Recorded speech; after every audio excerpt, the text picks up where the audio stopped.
Good evening, students. Welcome to our YouTube channel, Roots of Civil Engineering.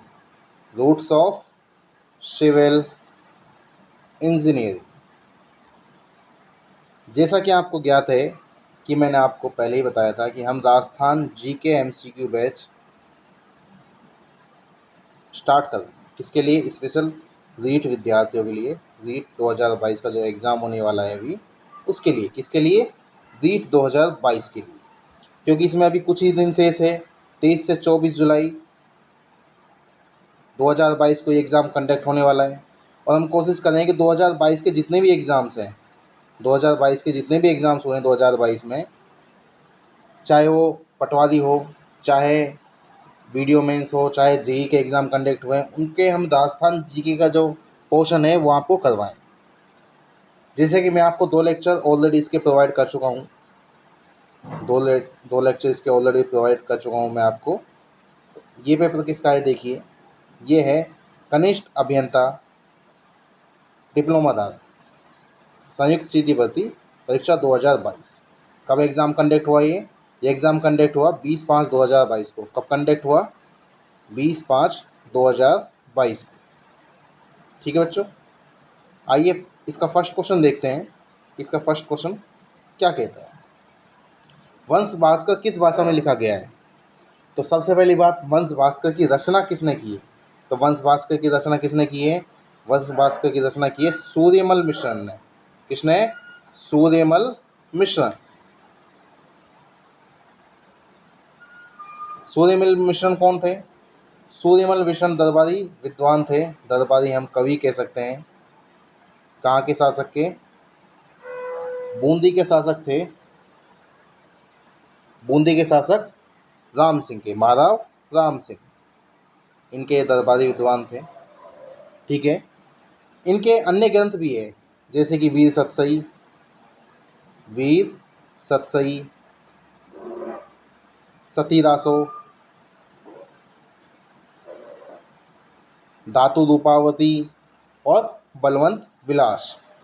तो वंश भास्कर किस भाषा में लिखा गया है? ये लिखा गया है डिंगल भाषा में। नेक्स्ट क्वेश्चन देखते हैं। राजस्थान का सबसे बड़ा कृषि जलवायु प्रदेश है। तो राजस्थान का सबसे बड़ा कृषि जलवायु प्रदेश कौन सा है? ये है उच्च शुष्क एवं आंशिक सिंचित प्रदेश। ये राजस्थान का सबसे बड़ा कृषि जलवायु प्रदेश है। और इसके अंदर कौन कौन से जिले आते हैं? इसके अंदर आते हैं बीकानेर, चूरू और जैसलमेर। बीकानेर, चूरू और जैसलमेर, ये 3 जिले इसमें आते हैं। नेक्स्ट क्वेश्चन देखते हैं। सोम कागदा सिंचाई परियोजना किस जिले में स्थित है? तो किस जिले में स्थित है ये स्थित है उदयपुर जिले में। किसमें? उदयपुर जिले में स्थित है। नेक्स्ट क्वेश्चन देखते हैं, क्वेश्चन नंबर 4। निम्नलिखित में से कौन सा खनिज या खनन क्षेत्र सही सम्मिलित नहीं है? गारनेट, राजमहल बिल्कुल सही है। पन्ना, राजगढ़ बिल्कुल सही है। घिया पत्थर, ऋषभदेव, अरे घिया पत्थर की खान कौन सी है? ऋषभदेव बिल्कुल सही है। लेकिन रॉक फास्फेट यहाँ गलत है। रॉक फास्फेट यहाँ पर गलत है और यही उसने पूछा है। रॉक फास्फेट की खान कौन सी है? जैसे कि उदयपुर में जामल कोटड़ा। उदयपुर में कौन सी है? जामल कोटड़ा सबसे फेमस खान है। इसकी खानें उदयपुर में भी हैं, जैसलमेर में भी हैं और जयपुर में भी हैं। उदयपुर में कौन कौन सी है? एक तो जामल कोटड़ा हो गया, एक ढक्कन, एक कोटरा, एक नीमच माता, एक बीसासम, बेलागढ़ और बींडर। जैसलमेर में कौन कौन सी है? जैसलमेर में रॉक फास्फेट की कौन कौन सी खानें हैं? बिरमानिया,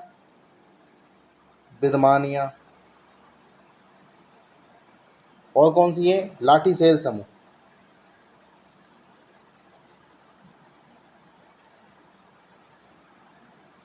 अब जयपुर में कौन सी है? जयपुर में अचरोल।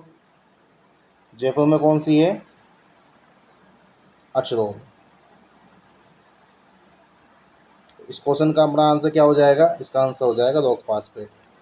और रॉक फास्फेट ध्यान रखना, जामल कोटड़ा बहुत बार एग्जाम में पूछा जाता है कि जामल कोटड़ा किसकी खान है। ठीक है, तो याद रखना जामल कोटड़ा किसकी खान है? रॉक फास्फेट की। कहाँ स्थित है? उदयपुर जिले। ठीक है। क्वेश्चन नंबर 5 देखते हैं अब। कोलू गांव किस लोक देवता से संबंधित है? तो कोलू गांव किस लोक देवता से संबंधित? ये संबंधित है पाबू जी से। अब पाबू जी के बारे में बात कर लेते हैं। पाबू जी, अब पाबू जी का जन्म कब हुआ? इनका जन्म हुआ 1239 ईस्वी में। कहाँ हुआ? अब जैसा कि स्थान तो बता ही दिया है ऑलरेडी क्वेश्चन में कि कोलू गांव में हुआ। अब कोलू गांव में भी कहाँ? फलोदी। कहने का मतलब जोधपुर जिले के फलोदी तहसील के कोलू गांव में पाबू जी का जन्म हुआ। इनके पिता का नाम क्या है? पाबू जी के पिता का नाम दादल राठौड़। माता का नाम कमला दे।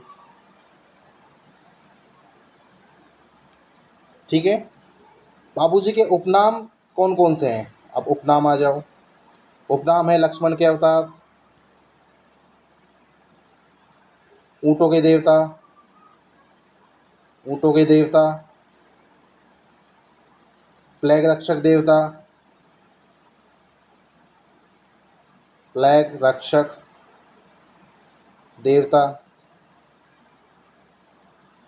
अब देखिए एक क्वेश्चन और पूछा जाता है बाबू जी के बारे में कि मारवाड़ में सर्वप्रथम ऊँट लाने का श्रेय किसे दिया जाता है? वो दिया जाता है पाबू जी को। किसे? पाबू जी को दिया जाता है। तो ये भी आप ध्यान रखिए। आइए नेक्स्ट क्वेश्चन देखते हैं। छप्पन मैदान बाग है, तो छप्पन मैदान किसका बाग है? ये बाग है माही बेसिन का।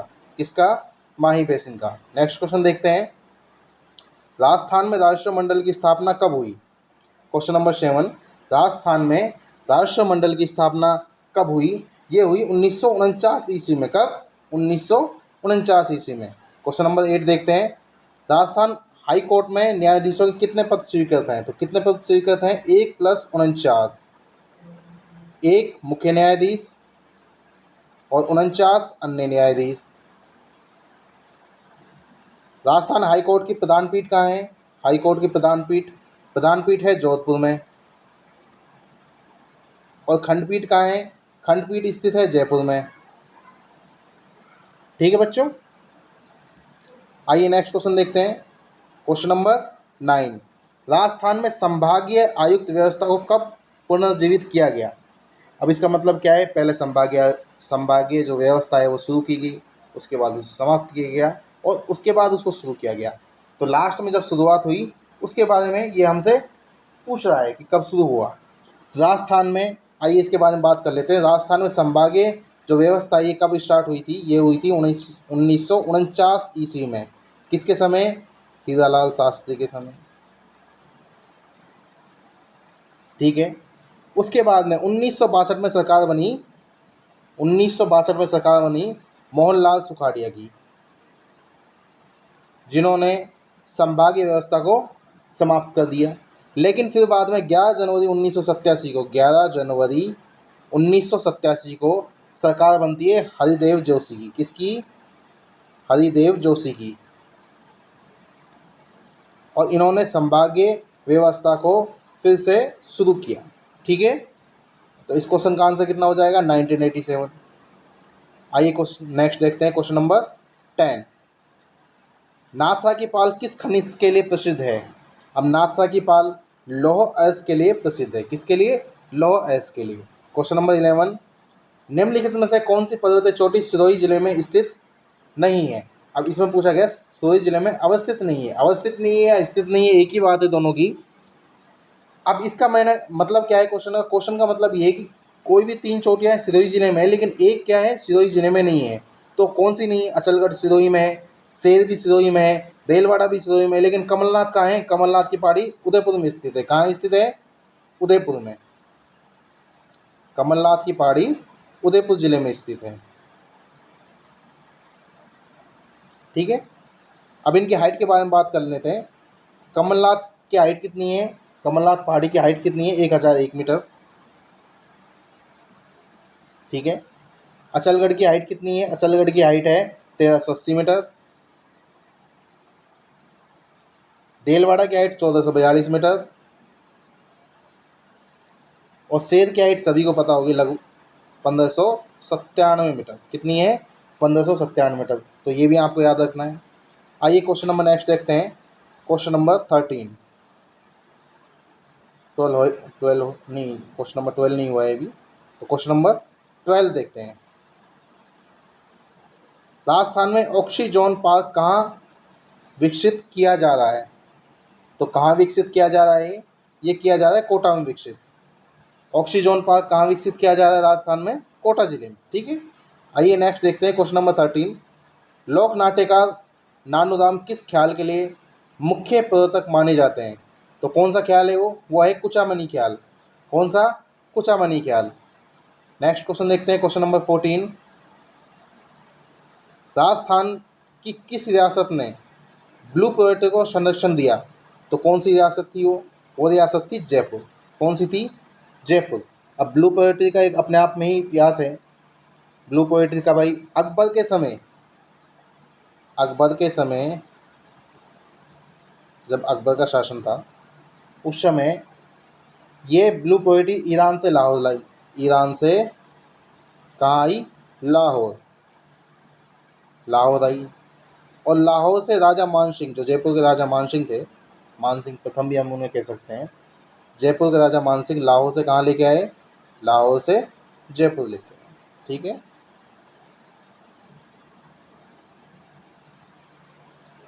तो किस रियासत ने संरक्षण दिया था ब्लू पोएट्री को? वो दिया था जयपुर। किसने? जयपुर ने। नेक्स्ट क्वेश्चन देखते हैं क्वेश्चन नंबर 15। राजपूत पेंटिंग शीर्षक से 1916 ईस्वी में किसने पुस्तक लिखी? राजपूत पेंटिंग शीर्षक से मतलब राजपूत पेंटिंग नाम रखा गया पुस्तक का। तो 1916 ईस्वी में किसने ये पुस्तक लिखी? ये पुस्तक लिखी आनंद कुमार स्वामी ने। किसने? आनंद कुमार स्वामी ने। नेक्स्ट क्वेश्चन देखते हैं क्वेश्चन नंबर 16। राजस्थान के इतिहास में हिंदूपत किस शासक को कहा गया है? तो किस शासक को कहा गया है हिंदूपत? हिंदूपत कहा गया है महाराणा सांगा को। महाराणा सांगा को। अब महाराणा सांगा का शासनकाल कब से कब तक रहा है? 1509 से 1528 ईस्वी तक। ठीक है, 1509 से 1528 ईस्वी तक इनका शासन काल रहा है। कर्नल जेम्स टोड ने महाराणा सांगा को क्या कहा है? सिपाही का अंश। क्या कहा है? सिपाही का अंश। सिपाही का अंश, क्योंकि ये क्वेश्चन भी पूछा जाता है तो मैं इसको भी आपसे डिस्कस कर लेता हूँ। ये सीधा क्वेश्चन पुट होता है, कर्नल जेम्स टोड ने सिपाही का अंश किस शासक को कहा है, या फिर कर्नल जेम्स टोड ने महाराणा सांगा को क्या कहा है। तो ये दोनों ही प्रकार से आपसे पूछे जा सकते हैं। तो इस क्वेश्चन का आंसर क्या हो जाएगा हमारा? महाराणा सांगा। नेक्स्ट क्वेश्चन देखते हैं क्वेश्चन नंबर 17। अलवर क्षेत्र की लोकदेवी के रूप में किसे मान्यता प्राप्त है? तो किसे मान्यता प्राप्त है, ये क्वेश्चन मैंने आपको कल के पेपर में भी डिस्कस किया था, लेकिन उस क्वेश्चन में क्या है कि मैच द कॉलम के रूप में एक क्वेश्चन आया था कि जिलानी माता का मंदिर पूछा गया था, उसमें जिलानी माता का मंदिर। तो उसमें आंसर यही था जिलानी माता, क्योंकि जिलानी माता अलवर में है तो उसमें ऑप्शन कुछ अलग दे रखा था, शायद उदयपुर वगैरह कुछ दे रखा था। तो अलवर क्षेत्र की लोकदेवी के रूप में किसे मान्यता प्राप्त है? जिलानी माता। ठीक है, इस क्वेश्चन का आंसर क्या हो जाएगा हमारा? जिलानी माता। तो आइए नेक्स्ट क्वेश्चन देखते हैं क्वेश्चन नंबर 18। बीकानेर के शासक राय सिंह का शासन काल था। अब बीकानेर का जो शासक है बीकानेर के शासक राय सिंह का शासनकाल क्या था? अब बीकानेर के पहले जो राय सिंह है इसके बारे में हम बात कर लेते हैं। तो इनका शासनकाल रहा है 1574 से 1612 ईस्वी। अब क्वेश्चन में तो बेसिकली इतना ही पूछा गया है, 1574 से 1612 ईस्वी। ठीक है, अब मुंशी देवी प्रसाद ने इन्हें क्या कहा है? ये भी बड़ा इम्पोर्टेंट क्वेश्चन है कि मुंशी देवी प्रसाद ने जो बीकानेर के शासक है राय सिंह, इनको क्या कहा है? इनको कहा है राजपूताने का करण। राजपूताने का करण। राजपूताने का करण कहा गया है किसे? बीकानेर के शासक राय सिंह को। ध्यान से क्या हो जाएगा?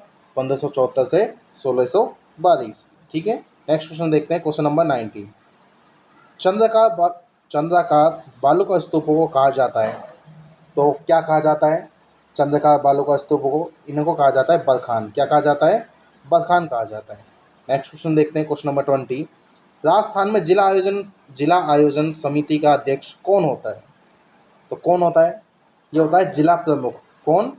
जिला प्रमुख। नेक्स्ट क्वेश्चन देखते हैं क्वेश्चन नंबर 21। राजस्थान में पहला बायोलॉजिकल पार्क कहाँ स्थापित किया जा रहा है? तो कहाँ स्थापित किया जा रहा है? ये किया जा रहा है सज्जनगढ़ में। कहाँ? सज्जनगढ़ में। तो इसका आंसर क्या हो जाएगा? सज्जनगढ़, उदयपुर में। और कब स्थापित किया है? ये स्थापित किया है 12 अप्रैल 2015 को। 12 अप्रैल 2015 को इसकी शुरुआत कर दी गई है। नेक्स्ट क्वेश्चन देखते हैं, क्वेश्चन नंबर 22। राजस्थानी किस नदी को रुंडित नदी कहा है? रुंडित नदी कहा जाता है किस नदी को? बेसिकली बाणगंगा नदी, जो अपनी बाणगंगा नदी है, इसे क्या कहा जाता है? रुंडित नदी। अब बाणगंगा नदी का उद्गम स्थान क्या है? बैराट की पहाड़ियाँ। बैराट की पहाड़ी, जयपुर। बैराट की पहाड़ी, जयपुर। बाणगंगा नदी भरतपुर में बहती हुई किस में मिल जाती है? यमुना में। अब पहले जाती थी, अब तो सिर्फ किताबों में ही जाती है। ठीक है, तो इसलिए इसे कहा क्या कहा गया है? रुंडित नदी। नेक्स्ट क्वेश्चन देखते हैं, क्वेश्चन नंबर 23। कौन सा सही सुमेलित नहीं है? पहाड़ों की नगरी डूंगरपुर, राजस्थान का प्रवेश द्वार भरतपुर, वस्त्र नगरी भीलवाड़ा, पूर्व का पेरिस उदयपुर। तो पहाड़ों की नगरी डूंगरपुर बिल्कुल सही है। राजस्थान का प्रवेश द्वार भरतपुर को कहा जाता है, वस्त्र नगरी भीलवाड़ा को कहा जाता है। लेकिन पूर्व का पेरिस किसे कहा जाता है? सभी को पता होगा, राष्ट्रीय राजधानी क्षेत्र जयपुर। किसे कहा जाता है? जयपुर। इसका आंसर क्या हो जाएगा? Option number D. Question number 24 देखते हैं। आकलउड फॉसिल पार्क कहाँ स्थित है? तो भाई कहाँ स्थित है? ये स्थित है जैसलमेर जिले में। इस जिले में? जैसलमेर जिले में। नेक्स्ट क्वेश्चन देखते हैं, क्वेश्चन नंबर 25। निम्नलिखित में से कौन सा साहित्यिक कृति लेखक सम्मिलित नहीं है? प्रबंध चिंतामणि मेरुतंग बिल्कुल सही है। राजवल्लभ मंडन बिल्कुल सही है। पार्श्वनाथ चरित्र श्रीधर ये भी सही है। प्रबंध कोश के लेखक कौन है? चंद्रशेखर नहीं है। इसके लेखक कौन है? इसके लेखक है राजशेखर। कौन है? राजशेखर इसके लेखक। ठीक है, तो इसका आंसर क्या हो जाएगा? डी हो जाएगा। नेक्स्ट क्वेश्चन देखते हैं, क्वेश्चन नंबर 26। कोकिल देव ने आमेर को कछवाहा राजवंश कब बनाया? अब बेसिकली क्या पूछ रहा है? ये पूछ रहा है कि कोकिल देव ने आमेर को कछवाहा राजवंश की राजधानी कब बनाया। क्वेश्चन होना चाहिए था ये। इसका मतलब यही निकल रहा है कि कोकिल देव ने आमेर को कछवाहा राजवंश कब बनाया। ठीक है, आपने पढ़ा होगा कोकिल देव ने आमेर को कछवाहा राजवंश की राजधानी कब बनाया था? 1207 ईस्वी में। कब बनाया था? 1207 ईस्वी में। अब बेसिकली थोड़ा सा इतिहास है आमेर का, उसके बारे में हम बात कर लेते हैं। तो जो आमेर का कछवाहा वंश है, इसे ढूंढाड़ वंश भी कहा जाता है। इसकी स्थापना कब हुई? कब हुई थी? 1137 ईस्वी में। 1137 ईस्वी में इसकी स्थापना हुई थी। किसके द्वारा? दूल्हे राव के द्वारा इसकी स्थापना की गई थी। लेकिन 1207 ईस्वी में आमेर को राजधानी बनाया किसने? कोकिल देव। ठीक है, तो इसका आंसर कितना हो जाएगा? 1207 ईस्वी। नेक्स्ट क्वेश्चन देखते हैं, क्वेश्चन नंबर 27। सूफी संत मीठे साहब की दरगाह निम्न में से किस दुर्ग में स्थित है? तो भाई किस दुर्ग में स्थित है? यह है गागरोन दुर्ग में। किस दुर्ग में? गागरोन दुर्ग में। क्वेश्चन नंबर 28 देखते हैं।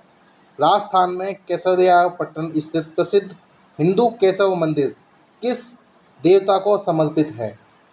तो किस देवता को समर्पित है? भगवान विष्णु को। किसको? भगवान विष्णु को। नेक्स्ट क्वेश्चन देखते हैं, क्वेश्चन नंबर 29। चित्रकार अली राजा, हामिद, रुकनुद्दीन, रामलाल किस चित्रकला शैली से संबंधित हैं? अब बेसिकली ये सभी बीकानेर चित्रकला शैली से संबंधित है। किससे हैं? बीकानेर चित्रकला शैली से संबंधित हैं। क्वेश्चन नंबर 30 देखते हैं हम। जहूर खान किस लोकवाद से संबंधित है? अब जहूर खान मेवाती बपंग से संबंधित है। किससे? बपंग से। अब बपंग कौन बजाता है? ये बेसिकली अलवर मेवात क्षेत्र के जोगियों द्वारा बजाई जाती है। बपंग लोकवाद अलवर मेवाड़ क्षेत्र में जोगियों द्वारा। ठीक है, इसका आंसर क्या हो जाएगा हमारा? बपंग। नेक्स्ट क्वेश्चन देखते हैं, क्वेश्चन नंबर 31। राजस्थान में पर्यटकों का एक प्रमुख आकर्षण पौदार की हवेली है जो स्थित है। अब ये कहाँ स्थित है? ये स्थित है नवलगढ़ में। कहाँ? नवलगढ़ में स्थित है। क्वेश्चन नंबर 32 देखते हैं। दुर्गादास राठौड़ ने मारवाड़ के किस शासक को गद्दी पर बिठाने में सहयोग दिया? तो किस शासक को बिठाने में गद्दी पर सहयोग दिया था? ये दिया था राजा अजीत सिंह को। किसे? राजा अजीत सिंह को दिया था। अब अजीत सिंह के बारे में और दुर्गादास राठौड़ के बारे में कुछ बात कर लेते हैं। दुर्गादास राठौड़ इन्हें कहा जाता है मारवाड़ का अणबिणिया मोदी। मारवाड़ का अणबिंदिया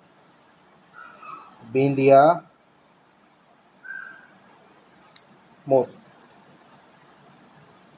और क्या कहा जाता है इन्हें? इन्हें कहा जाता है मारवाड़ का चाणक्य। मारवाड़ का चाणक्य।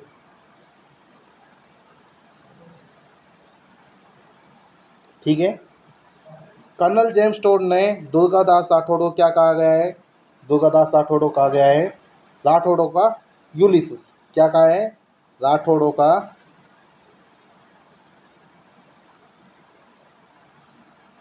यूलिसिस। यूलिसेस। ठीक है। अजीत सिंह को डॉक्टर गौरीशंकर ओझा ने क्या कहा है? अजीत सिंह को डॉक्टर गौरीशंकर ओझा ने क्या कहा है? गौरीशंकर, ये इतिहासकार हैं, इन्होंने क्या कहा है इसे? अजीत सिंह को कहा है कान का कच्चा। कान का कच्चा। अब क्यों कहा है ये देखिए। 1707 ईस्वी में दुर्गादास राठौड़ ने वापस अजीत सिंह को गद्दी दिलाई थी। 1707 ईस्वी में। 1707 ईस्वी में। लेकिन बाद में इन्हीं अजीत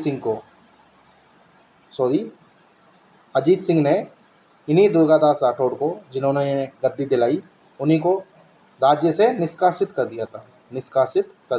ठीक है।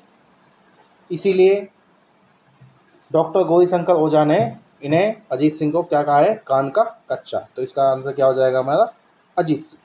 क्वेश्चन नंबर 33 देखते हैं।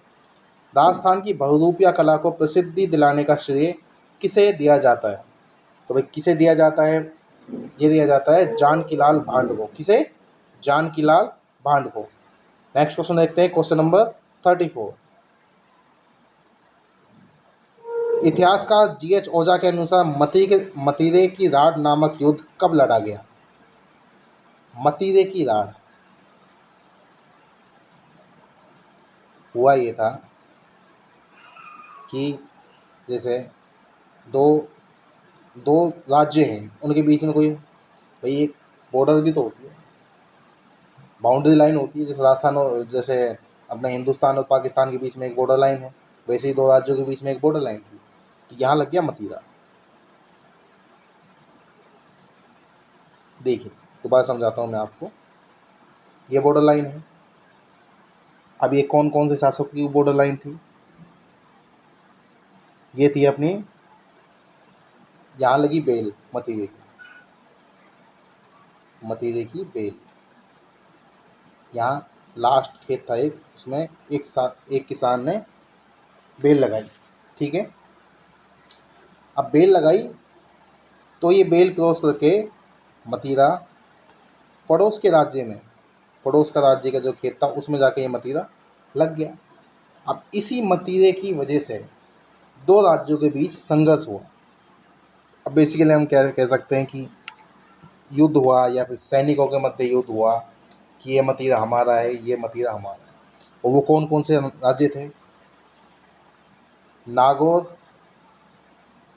राज्य का राजा था राव अमर सिंह। और बीकानेर का शासक कौन था? वर्सेस बीकानेर का शासक था करण सिंह। इन दोनों के बीच में मतीरे की राड़ का युद्ध हुआ। कब हुआ ये हुआ 1644 ईस्वी में। कब हुआ? 1644 1644 ईस्वी में। तो इसका आंसर क्या हो जाएगा हमारा 1644 ईस्वी। ठीक है। क्वेश्चन नंबर 35 देखते हैं। पश्चिमी रेतीले मैदान की पूर्व सीमा निर्धारित होती है। अब किससे निर्धारित होती है? ये होती है 50 सेंटीमीटर वर्षा रेखा से। किससे? 50 सेंटीमीटर वर्षा रेखा। अब बेसिकली आएगी 50 सेंटीमीटर वर्षा रेखा ही निर्धारित करती है कि ये क्या है, रेतीला मैदान है। जब मैं आपको ज्योग्राफी की थ्योरी क्लास पढ़ाऊँगा तो मैं आपको पूरे मैप के साथ बताऊँगा कि कैसे निर्धारण होता है इसका। ठीक है। नेक्स्ट क्वेश्चन देखते हैं, क्वेश्चन नंबर 36। राजस्थान का राज्य वृक्ष कौन सा है? अब राजस्थान का राज्य वृक्ष सभी को पता होगा, खेजड़ी। लेकिन एग्जामिनर ने ये क्वेश्चन किस व्याप पे पूछ लिया? इसका दे दिया वैज्ञानिक नाम। अब वैज्ञानिक नाम कुछ बच्चों को पता होता है, कुछ बच्चों को पता नहीं होता है। अब खेजड़ी का वैज्ञानिक नाम क्या होता है? वो होता है प्रोसोपिस सिनेरिया। क्या होता है? प्रोसोपिस सिनेरिया। ये वैज्ञानिक नाम होता है किसका? खेजड़ी वृक्ष का। अब खेजड़ी क्या है? राजस्थान राज्य का राज्य वृक्ष है। कब घोषित हुआ ये घोषित हुआ 1983 से। कब? 1983 में।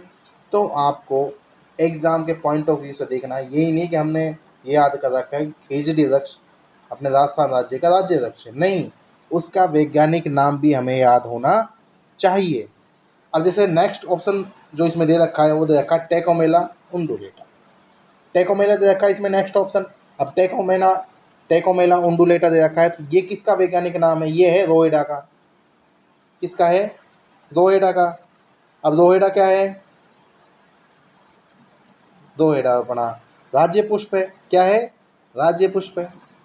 ऐसे आपको पता होने चाहिए कि वैज्ञानिक नाम भी दे रखे हैं तो किसका है। ठीक है। तो इसका आंसर क्या हो जाएगा? Option A. क्वेश्चन नंबर 37 देखते हैं। राज प्रशस्ति का काल है। और राज प्रशस्ति का काल क्या है? राज प्रशस्ति कब लिखी गई? ये लिखी 1676 ईस्वी में। कब? 1676 ईस्वी में। Question number 38। राजस्थान विधानसभा की सदस्य संख्या 200 किस वर्ष हुई? अब ये किस वर्ष हुई? ये हुई 1977 ईस्वी में। कब? 1977 ईस्वी में। क्वेश्चन नंबर 39 देखते हैं। राजस्थान लोक सेवा गारंटी अधिनियम 2011 राज्य में लागू कब हुआ? ये क्वेश्चन हमने कल भी डिस्कस किया था। ये हुआ था 14 नवंबर 2011 को। अब आइए एग्जाम का लास्ट क्वेश्चन देखते हैं। ओशिया के मंदिर समूह किस वंश की देन है? ओशिया के जितने भी मंदिर हैं अपने, वो किस वंश की देन है? वो है प्रतिहार वंश की। किसकी? प्रतिहार वंश की देन है। जितने भी ओशिया के जैन मंदिर हैं अपने, वो सभी प्रतिहार वंश की देन है। तो आज के हमारा लेक्चर यहीं समाप्त होता है। जितनी भी रिक्वायरमेंट्स होती है क्वेश्चंस में वो मैं आपको एक्सप्लेन करता हूँ। अब ऐसा तो है नहीं कि मैं पूरा का पूरा मैटर आपको एक्सप्लेन कर सकूँ, क्योंकि ज़्यादा ही क्लास नहीं होती है। 34 से मतलब 40 से 45 मिनट की क्लास होती है। और इसमें ये नहीं कि हर टॉपिक में आपको पूरी तरह एक्सप्लेन कर सकूँ। लेकिन एक क्वेश्चन से अब मान लो 4 क्वेश्चन बन रहे तो मैं ज़रूर उस मैटर को डालता हूँ आपकी लेक्चर में कि आपको पता रहे। जैसे कि मैंने आपको काफ़ी सारी चीज़ें बताई हैं कि मतीरे की राड हो गई।